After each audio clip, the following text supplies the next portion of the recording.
Nairobi.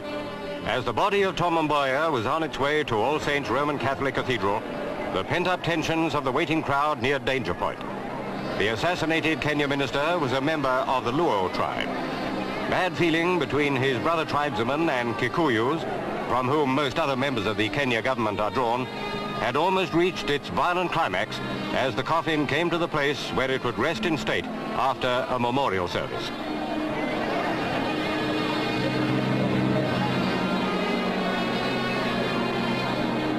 Mourners in their thousands wept unashamedly, sharing the grief of Mrs. MBOYA and her children as they entered the cathedral.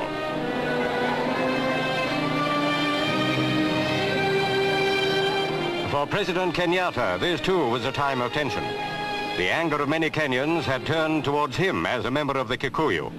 MBOYA, if he had lived, would probably have been the presidential successor. Kenya at this time was a nation in ferment.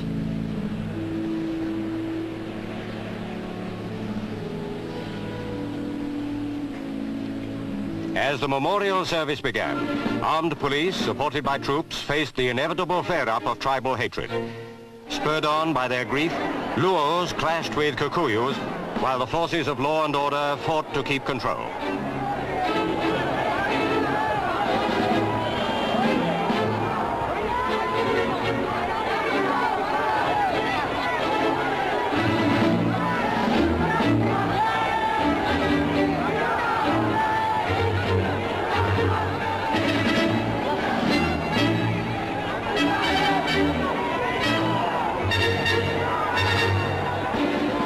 The toll of injured mounted, many of them innocent bystanders who were waiting to file past the coffin after the service.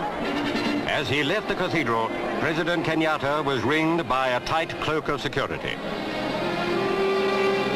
The widow and her children left behind a husband and father whose untimely death had sparked off a surge of tribal violence which seemed set to have wide internal repercussions. When the fighting had died down, thousands of members of the Luo tribe waited to pay their last respects. It was no place for Kikuyus to be. Grief had brought hatred.